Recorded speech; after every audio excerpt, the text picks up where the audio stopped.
যা ঘটবে বলে প্রেডিক্ট করছিলাম ঠিক তাই ঘটেছে। ডক্টর ইউনূস সরকার দেশের রাজনৈতিক অঙ্গনে একটা বড় ঝামেলা বাঁধিয়ে দিয়েছেন এবং এটা একেবারেই পরিকল্পিত।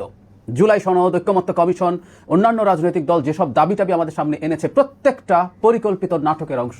এটা এখন খুব ক্লিয়ারলি বলা যায়, ঠিক যা যা প্রেডিক্ট করছিলাম তাই হয়েছে।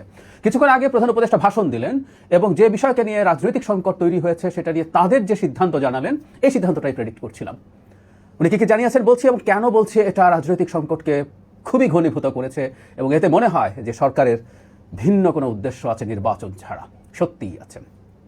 প্রধান উপদেষ্টা তার সিদ্ধান্ত এভাবে জানিয়েছেন, জুলাই আদেশ স্বাক্ষরিত হয়েছে, রাষ্ট্রপতি এটা স্বাক্ষর করবেন। এখানেও খেলা ছিল, আসবো, এটা গেজেট হয়ে যাবে খুব দ্রুতই।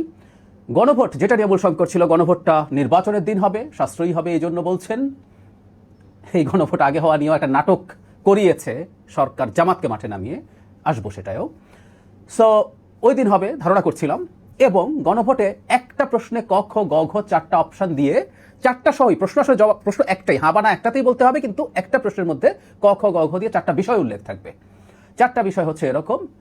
একটা হলো মানে আমাদের যে তত্ত্বাবধায়ক সরকার হতে যাচ্ছে সেটা, এবং সাংবিধানিক কমিশনগুলো সনদে যেভাবে আছে সেভাবে গঠিত হবে। আমাদের জানা থাকতে হবে এখানে কিন্তু বিএনপি নোট অফ ডিসেন্ট ছিল তত্ত্বাবধায়ক সরকারের শেষ ধাপ নিয়ে। তারা তত্ত্বাবধায়ক সরকার চান, এটাকে আবার কেউ কেউ এভাবে ইউজ করতে চেষ্টা করে যে বিএনপি তত্ত্বাবধায়ক সরকার চায় না। নোট অফ ডিসেন্ট হচ্ছে গঠন প্রক্রিয়ার একটা শেষ ধাপে এসে, সেটা ডিফারেন্ট আলোচনা, এটা লজিক্যাল বা illogical is a different debate.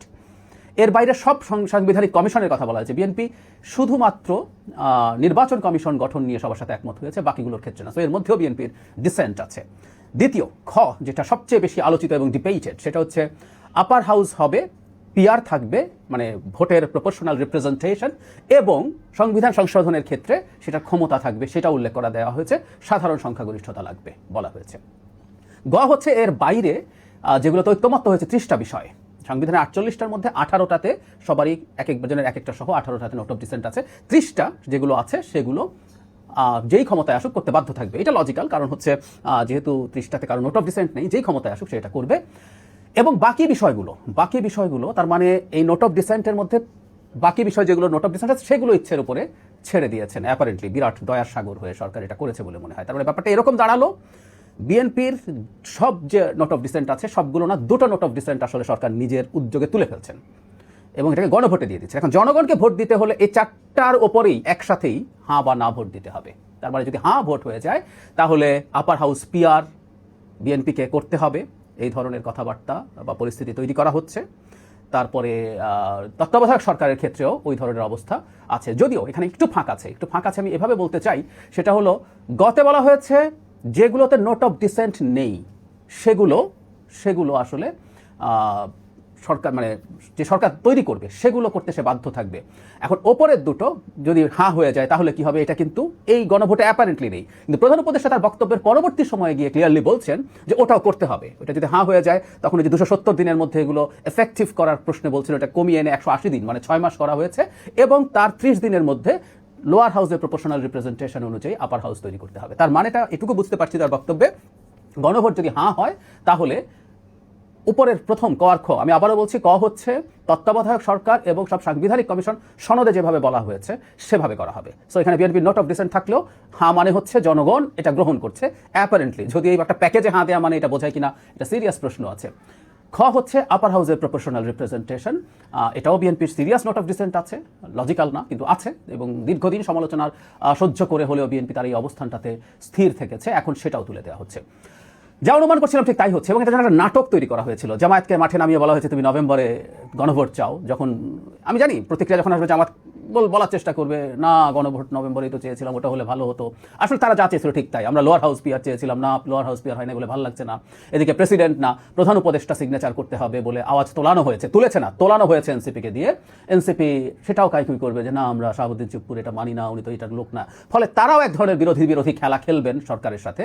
কিন্তু মূল বিষয় হচ্ছে বিএনপিকে যেটা বলার কথা হবে, টকশোতে সমানে বলছি, আমার ভিডিওতে এই কথা বলেছি, এই নাটকটা হচ্ছে এরকম, বলবে জামাত ছাড় দিয়েছে, জামাতের ইচ্ছে মতো লোয়ার হাউস পিআর হয় নাই, গণভোট নভেম্বরে হয় নাই বা নির্বাচনের আগে হয় নাই, এনসিপির চাওয়া অনুযায়ী একই জিনিস যে তারা রাষ্ট্রপতির সিগনেচার, মানে প্রধান উপদেষ্টা সিগনেচার না, রাষ্ট্রপতির সিগনেচারে জুলাই আদেশ হচ্ছে, তো সবার তো ছাড় দিতে হয়েছে, তো বিএনপি তুমিও এটুকু ছাড় দাও। আসলে যাবতীয় নাটক তৈরি করা হয়েছে বিএনপির ওপরে এই সিদ্ধান্তগুলো চাপিয়ে দেওয়ার জন্য।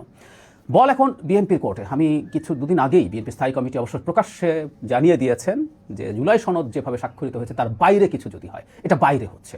জুলাই সনদের কথা ছিল যাদের নোট অফ ডিসেন্ট আছে, সেই নোট অফ ডিসেন্টের কোনোটি তারা করতে বাধ্য নন। আর আমি একটা কথা সরকারের যে কারোর সাথে প্রকাশ্যে ডিবেট করতে প্রস্তুত আছি, ঐক্যমত্য কমিশনের যে কারোর সাথে ডিবেট করতে প্রস্তুত আছি এই ইস্যুতে, সেটা হলো যে দুটো ইস্যু নোট অফ ডিসেন্ট বিএনপির আছে, এগুলো যে জনগণের সামনে গণভোটে দেওয়া হচ্ছে, একটা আইডিয়াল কনস্টিটিউশন তৈরির প্রসেসে সেটা জনগণের কাছে যেতই না, এজন্যই এটা একটা ফাজলামো হয়েছে। আমি এটা ভিডিও করেছি, আপনারা হয়তো দেখেছেন, যে একটা আইডিয়াল সিচুয়েশনে গণপরিষদ কাম পার্লামেন্ট যদি হতো, সেখানে সংবিধানের ইস্যুগুলো নিয়ে যখন আলোচনা হতো, মতদ্বৈততার ক্ষেত্রে যেহেতু আমরা ধরে যদি নেই যে বিএনপি মেজরিটি হবে, বিএনপির চাওয়াটাই সেই সংবিধানে আসতো, সেই সংবিধান পরে গণভোটে যেত। ফলে সেই সংবিধানে আপার হাউসের পিআর থাকতো না, সেই সংবিধানে বিএনপি যেভাবে চাইছে সেভাবেই তত্ত্বাবধায়ক এবং অন্যান্য কমিশন যেত। আবারও বলছি, এই চাওয়াটা লজিক্যাল বা সঠিক ইজ এ ডিফারেন্ট ডিবেট, কিন্তু এটা জনগণের সাথে যেত না, গণভোটে যেত সেই সংবিধানটা যেটা সংখ্যাগরিষ্ঠ বিএনপি পাস করা হতো সংসদে, সেটা হতে পারত। সেই কারণে আমি বলি যে এটা খুবই ফাজলামো হলো, আগেই গণভোটে পাঠিয়ে দিয়ে বলা হবে জনগণ তো এটাকে অ্যাকসেপ্ট করেছে, তুমি করবে না কেন?